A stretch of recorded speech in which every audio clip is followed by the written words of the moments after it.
If you've ever laid in bed wide awake at 1 a.m., heart racing for no reason, or felt like your PMS was getting worse every year, even though nothing about your life changed, I want you to hear this before you reach for another supplement bottle or another prescription.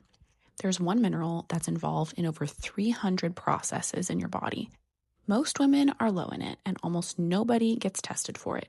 It's magnesium. And today I want to walk you through what the research actually shows, why I think it's one of the most overlooked root causes in women's health, and how to think about it for yourself. Hello and welcome to The Midwife Says. My name is Melanie and I am almost a licensed midwife in the state of Florida. Here I share evidence-based facts about women's health, pregnancy, birth, and postpartum. I talk to my clients about this supplement all the time, so I want to discuss with you exactly what I share with my clients on a weekly basis. Magnesium is involved in muscle relaxation, nerve signaling, blood sugar regulation, and your stress response. But our modern soil is depleted, our diets lean heavily on processed food, and things like caffeine, alcohol, chronic stress, and hormonal birth control all increase how much magnesium your body burns through or excretes. So even women who eat reasonably well can be running a quiet deficiency for years without ever connecting the dots. So here is the root cause piece that I want you to sit with. When we treat anxiety, PMS, or insomnia as three separate problems, we can miss that they might be downstream of the same upstream issue, a nervous system that doesn't have the raw materials it needs to actually calm itself down. That's not me saying don't see a doctor. It's me saying let's ask why the body is struggling before we only manage the symptom. For me, I noticed a huge relief in my own PMS symptoms once I started incorporating magnesium in my life every night before bed. Not only did my PMS symptoms decrease, but my quality of sleep improved. My anxiety while I was laying in bed trying to fall asleep went away, and even muscle cramps got better. This isn't just a wellness trend. There's real research behind it. A systematic review looking specifically at magnesium and subjective anxiety found that women with PMS symptoms, a modified release magnesium supplement taken over 3 menstrual cycles significantly reduced anxiety and nervous tension scores compared to baseline. Separately, a randomized single-blind trial in adults with low blood magnesium and elevated stress scores found that combining magnesium with vitamin B6 produced measurably better stress reduction over 8 weeks than magnesium alone, which tells us these nutrients tend to work as a team, not in isolation. So that means that if your magnesium is running low, your body has a harder time hitting the brakes on stress and anxiety. Supplementing under the guidance of your provider has been shown in controlled trials to actually move the needle on those symptoms, not just anecdotally, but in real measured outcomes. This is a good moment to mention. I get asked constantly what magnesium form I'd actually look for. And honestly, most women do better with magnesium glycinate because it's gentler on digestion than the cheap oxide forms you'll find at the drugstore. I'll drop the one I recommend in the description box. It's one with solid ratings, a clean ingredient list, nothing fancy, just what actually works. So as I said before, I noticed a huge improvement in my own symptoms after incorporating magnesium, and I even gave it to my daughter who has some attention difficulties and anxiety, and she had a huge shift in her sense of feeling like calm, being able to focus, things like that. And I recommend it to almost every single client that I see. And it doesn't just stop at anxiety. A randomized clinical trial testing over-the-counter magnesium chloride in adults with mild to moderate depressive symptoms found meaningful improvement in both depression and anxiety scores after just 6 weeks of supplementation.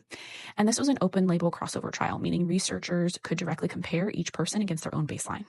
And I want to be really clear, this is not me saying magnesium replaces therapy, replaces medication, or replaces a conversation with your provider if you're dealing with clinical depression. What it does tell us is that nutrient status is a piece of the mood puzzle that conventional care doesn't always screen for. If you've been told your labs are normal, but you still don't feel like yourself, this is one of the first root cause questions I would want answered. So as I've started to recommend magnesium to clients, I cannot tell you how many people have come back and said, this other thing that I didn't even realize was related to my magnesium deficiency has improved, and I can't even believe it. Now I'm telling all of my other friends who are pregnant, or even just women who are having difficulties with their PMS or, mood difficulties, they are telling all of their friends about it and coming back and saying, like, magnesium has seriously improved my quality of life. And magnesium doesn't just affect your mind, it affects your cardiovascular system too.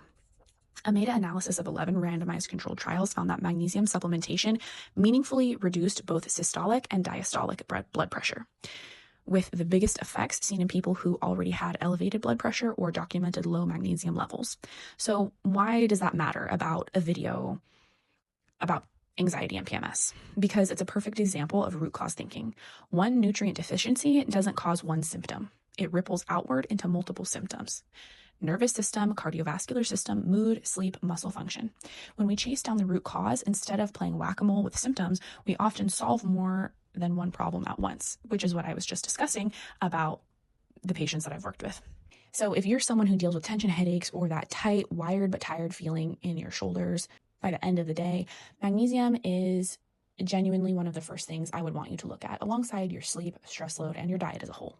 I think that when we incorporate good mental health practices, creating time for our mental health, improving our diet, and looking at the key supplements or minerals that our body may be missing, rather than throwing every supplement at ourselves possible, that is really where we see miracles happen with our health and our quality of life. And magnesium is one of those minerals that is worth targeting and worth working on. So I always like to give you both sides, the science of the subject and then the simple version. So the science is that magnesium glycinate and magnesium citrate are generally better absorbed than magnesium oxide.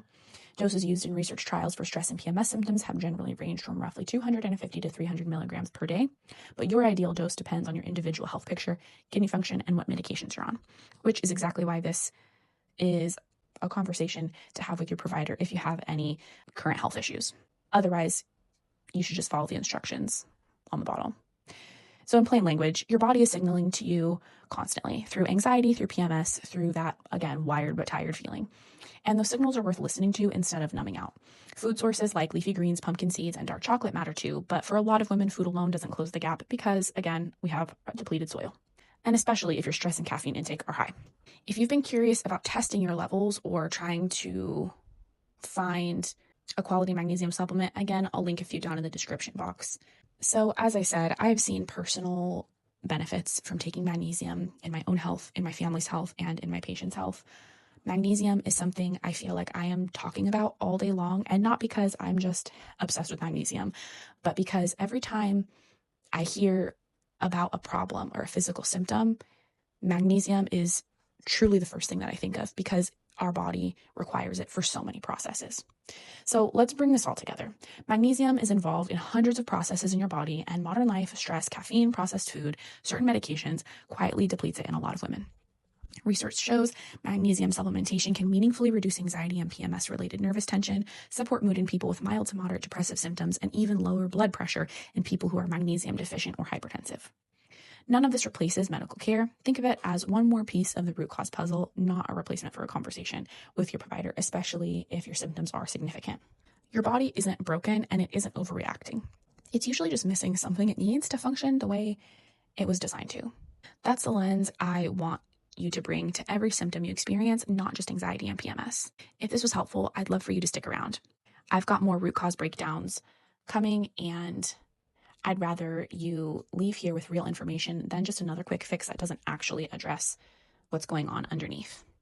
Your body is wiser than you know. Thank you so much for spending your precious time with me today. Take care of yourselves, and I'll see you next time.